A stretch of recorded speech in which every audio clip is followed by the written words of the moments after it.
देखिए मन जप में 3 दरवाजे हैं। पहला दरवाजा है शरीर, दूसरा दरवाजा है मन, तीसरा दरवाजा है हृदय। तो अब मैं तीनों के बारे में बताता हूँ। जप करने के पहले हमें पहला दरवाजा को खोलने का मतलब क्या है? शरीर को ठीक ठाक रखना। जैसे उदाहरण के लिए रात को कम खाना चाहिए। रात के समय अगर रात को एकदम हैवी खाया तो अगले दिन अगर मोशन नहीं हुआ तो पेट अभी तक खाली नहीं हुआ है, तो ऐसे बड़े पेट के साथ बैठकर जब करते हैं नींद आता है उसके कारण। इसलिए पेट खाली होना चाहिए। और दूसरा चीज है, आजकल के दिन अनेक लोगों को 6 घंटा नींद नहीं मिलता। भक्तों को, भक्त लोग रात को भी लेट हो जाते हैं, सुबह भी जल्दी उठते हैं। कभी कभी 5 घंटे सोते हैं, 5.5 घंटे सोते हैं। तो बाहर के लोग कभी कभी 7-8 घंटे सोते हैं वो लोग। रात को लेट तो सोते हैं लेकिन सुबह बहुत लेट उठते हैं वो लोग। तो भक्त लोगों को 6 घंटे चाहिए, जरूर चाहिए 6 घंटे कम से कम। हम गोस्वामी लोग नहीं है कि 2 घंटे सोकर सब ठीक रहेगा हमको। तो आपको देखना चाहिए अगर नींद अच्छा हुआ, कभी कभी 6 घंटे बिस्तर में थे लेकिन नींद नहीं अच्छा हुआ तो कुछ काम का नहीं है, क्योंकि नींद अच्छा होना चाहिए। कुछ लोगों को नींद आता ही नहीं लेटने के बाद भी 1-2 घंटे, तो आयुर्वेदिक डॉक्टर के पास जाना चाहिए। वात बढ़ गया है, वात बढ़ तो नींद नहीं आता। तो आप खुद देखिए कि आपको अच्छा नींद हो रहा है क्या? 6 घंटे 6 घंटे होने के बाद आपको उठने के बाद लगना चाहिए कि अभी मैं बड़े उत्साही हूँ, एकदम फ्रेश हूँ, एकदम तंदुरुस्त हूँ, फ्रेश हूँ, ऐसे लगना चाहिए।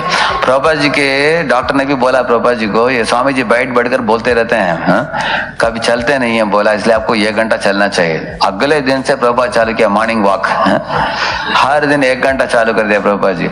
और दूसरा चीज डॉक्टर ने बोला कि आप इतना सफर करते हो दुनिया में, ये 12 साल में 14 बार ट्रैवल किया प्रभुपाद जी ने। इतना ट्रैवल करने से अलग अलग देश में अलग अलग क्लाइमेट है, अलग अलग पानी है, अलग अलग भोजन है। तो इसके कारण प्रभुपाद जी ने बोला कि आपको ऑयल मसाज लेना चाहिए, नहीं तो आपको वात बढ़ता है इतना ज्यादा ट्रैवल करने में। तो प्रभुपाद जी को 11 से 12 प्रभुपाद जी रोज तेल से, क्या बोलते हैं, अभ्यंग बोलते हैं ना, अभ्यंग करके नहाते थे। तो शरीर को तंदुरुस्त रखने से क्या होता है, तो शरीर का डोर खुल जाएगा। तो और आसन में बैठना चाहिए, सुखासन बोलते हैं। सुखासन में नहीं तो पद्मासन बैठते समय, और ऐसे स्थान में बैठना चाहिए, सीधा बैठने से हमें नींद नहीं आएगा, थोड़ा ऐसे बैठने से ऐसे नींद आता है।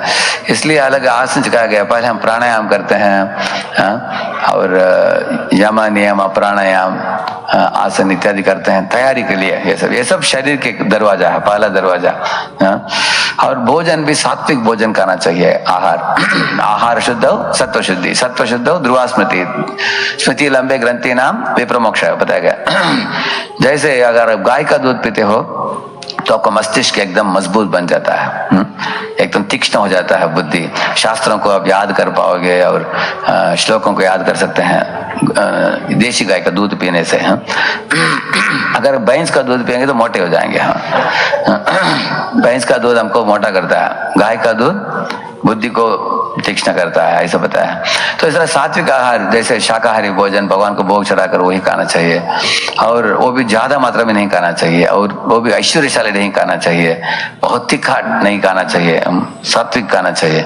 तो ये भोजन के ये सब शरीर का दरवाजा है। अभी शरीर का दरवाजा खुलने के बाद अंदर जाते हैं, दूसरा क्या है दरवाजा? मन। अभी मन का क्या करना चाहिए? मन को शांत, अगर मन में बहुत विचलित होता है तो प्राणायाम कर सकते हैं हम, अनुलोम विलोम प्राणायाम करते हैं, थोड़ा शांत होता है मन।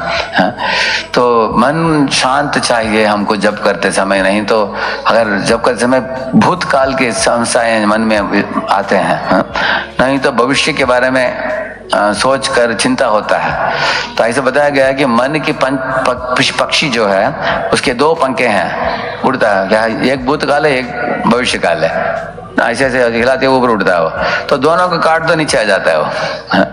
इसलिए जब के समय भूतकाल और भविष्य काल के बारे में सोचना चाहिए। अगर सोच विचार आता है तो मन को क्या बोलना चाहिए? देखो मैं जरूर सुनूंगा 2 घंटे के बाद। इसको हरिदास ठाकुर फार्मूला बोलते हैं। हरिदास ठाकुर फार्मूला क्या, वेश्या को क्या बोला उन्होंने? चलो मैं जरूर तुम्हारी बात सुनूंगा, कब? जाप होने के बाद। अगर मन को नहीं सुनूंगा बोलेंगे, छोड़ेगा नहीं मन आपको, इसलिए बोलने के बाद में हम सुनेंगे 2 घंटे के बाद। ऐसे बोलना चाहिए। अगर मन फिर भी नहीं सुनता है ना, बोलना चाहिए मन को, देखो 16 माला आज अच्छा नहीं हुआ, और 16 माला करेंगे आज। ये पिटाई करने के समान है मन को। अगर मन पहली चीज नहीं सुनता तो दूसरा क्या करना चाहिए? पिटाई करना चाहिए उसको। 32 माला दे दो उसको, ऐसे। और एकादशी के दिन 64 माला दे दो उसको मन को। मन एकदम क्षीण हो जाएगा। मन को हमें ये करना है, जैसे बलून में जब हवा होता है ऐसे होता है बलून, और बलून में हवा निकाल दिया तो मन को ऐसे कर देना चाहिए, क्योंकि मलिन मन के मल को मिटाने से मन शांत हो जाता है, उसके बाद कोऑपरेट करता है भक्ति में। इसलिए मन को संभालने के लिए 4 तरीका बताया गया है। एक तो मैंने बोला आपको, हरिदास ठाकुर फॉर्मूला बोला पहला, वेट करो 2 घंटे के बाद। दूसरा वाला है पिटाई करो। तीसरा वाला है कजोल करना। कजोल करने का मतलब क्या है? भजहु रे मन श्री नंद नंदन अभय चरणारविंद रे दुर्लभ मानव जन्म सत्संगे तारो हो ये भव सिंधु रे।